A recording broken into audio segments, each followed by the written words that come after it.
Première chose ici qu'on vous conseille de faire, c'est d'identifier la tâche que vous voulez déléguer. C'est d'identifier ce que vous voulez déléguer. C'est vous qui savez. Et là, c'est quelque chose d'hyper important que vous ne devez pas négliger. Parce que sachez que vous ne pouvez pas tout déléguer. Dans une entreprise, ça dépend de l'âge de l'entreprise, ça dépend du produit de l'entreprise, ça dépend de pas mal de choses. Vous devez savoir ce que vous devez déléguer. Et ce que vous devez déléguer doit être quelque chose, a priori, de prime abord, que vous maîtrisez. Parce que quand vous ne maîtrisez pas une tâche que vous la déléguez, vous ne pouvez pas contrôler ce que vous déléguez. Donc, ce que je conseille toujours, c'est que quand vous voulez déléguer et que vous savez déjà ce que vous avez délégué, vous-même essayez d'apprendre au moins ce que c'est. Au cas où vous ne connaissez pas, bien sûr, mais si c'est une tâche que vous exécutez correctement, vous la déléguez plus facilement. Donc, identifiez ce que vous devez déléguer. Identifiez si c'est dans l'entreprise, si c'est dans le transport, si c'est dans le processus, si c'est dans le produit, si c'est sur l'entreprise, si c'est dans l'entreprise. Identifiez ce que vous devez déléguer. Quand vous avez identifié ce que vous devez déléguer, il est plus simple pour vous de faire comprendre aux autres ce que vous devez déléguer. Donc la première chose, identifiez correctement ce que vous devez déléguer. Le deuxième point ici de la délégation que j'ai énuméré, c'est de choisir qui va exécuter cette tâche. Alors, généralement, nous nous trompons souvent parce que nous avons bien choisi des gens qui ont la compétence, alors que moi, en tant qu'entrepreneur, je pense que je l'ai fait à plusieurs reprises.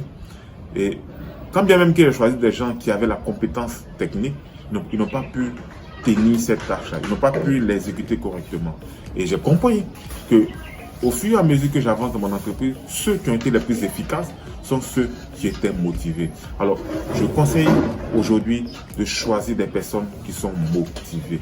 Quand la personne est motivée, qu'il acquiert cette compétence douce-là, après, pour lui montrer la compétence technique, c'est pas compliqué parce qu'il a la motivation, il aime apprendre, il veut apprendre, il en veut, il veut ce projet-là, il veut vous accompagner, il est motivé par vous, il est motivé par votre personne, il est motivé par le projet. Et donc, choisissez toujours la bonne personne, la personne qui est motivée et non celui qui a forcément la compétence. Et si, par la force des choses ou bien par la chance, vous avez la personne non seulement qui a la compétence technique et qui a la motivation, alors là, vous avez tout gagné. Et je vous dis, parce que j'en ai fait l'expérience à plusieurs reprises, c'est pour ça que je suis arrivé à cette conclusion-là, que ceux qui sont motivés servent plus l'entreprise que ceux qui ont la compétence technique. Le troisième point que je conseille ici, c'est de la clarté. La clarté dans la tâche que vous déléguez. Soyez clair, parce que si la tâche que vous déléguez n'est pas une tâche assez claire, n'est pas bien comprise, il aura des points de friction et vous donne une marge à la personne de se tromper. Soyez très clair. Et soyez très clair, en plus, fixez la tâche à exécuter dans le temps. Il y a une loi qui dit que quand vous donnez une tâche et que la tâche n'est pas fixée dans le temps, la tâche s'élargit pour occuper le temps, tout le temps que vous avez. Donc, fixez dans le temps.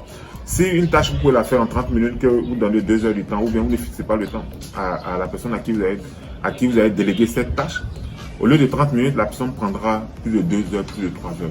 Donc, soyez clair sur la tâche et fixez toutes les tâches que vous donnez dans le temps. Fixez dans le temps, donnez un temps pour chaque tâche, donnez un critère pour chaque tâche, donnez un processus pour chaque tâche.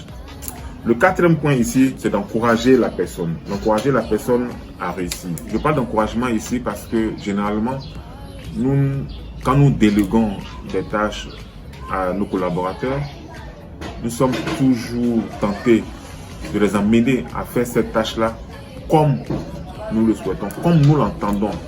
Alors que ici, il faut donner la latitude aux collaborateurs de prendre le process, soit le prendre à l'envers, soit le prendre à l'endroit, mais qu'il arrive au résultat. Qu'il arrive au résultat. Ici, ce que nous voulons, c'est le résultat. Soyez un manager agile. C'est le résultat que nous voulons. Chaque fois que vous amenez quelqu'un à faire une tâche, il est nouveau dans cette tâche-là. Chaque fois que vous lui confiez cette tâche, vous allez voir que au début, c'est vrai, ça peut être difficile, mais encouragez-le. Ça peut être lent, encouragez-le. Le quatrième point ici, c'est de donner la chance quand même à cette personne à qui on a confié cette tâche-là de réussir.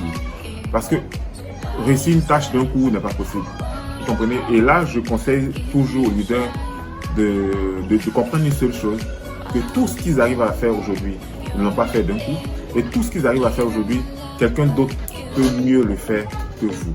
Donc, donnez la chance à celui à qui vous avez confié cette tâche-là de pouvoir faire les choses à sa manière. C'est vrai, vous donnez un process, mais il peut faire le process à l'endroit comme à l'envers. Parce qu'ici, quand on délègue une tâche, ce qui est important, ce qui est primordial, c'est le résultat. Donc, soyez des managers agiles. C'est le résultat, ce n'est pas le process forcément. C'est vrai qu'il faut mettre un process, c'est vrai qu'il faut mettre ci, il faut mettre ça. Mais le plus important ici, c'est d'avoir un résultat. Et un résultat bon. Un résultat comme on entend, un résultat même mieux, même que ce qu'on attend. Donnez la chance à celui à qui vous avez confié cette tâche-là de faire des erreurs, il faut le comprendre, d'aller à son rythme, il faut le comprendre, de faire des choses comme il l'entend, il faut le comprendre, tout en attendant un résultat excellent, un résultat mieux que ce que vous-même vous avez fait depuis pas mal de temps. Sachez une chose, ce que vous faites, quelqu'un d'autre peut mieux le faire que vous. Alors je vous dis merci. Merci d'avoir suivi cette vidéo avec tant d'intérêt. On vous attend sur le groupe, on vous attend pour vos questions par mail ou sur le groupe. Vous pouvez toujours nous poser cette question. Merci chers leaders, ciao et avançons ensemble avec l'Académie des maîtres.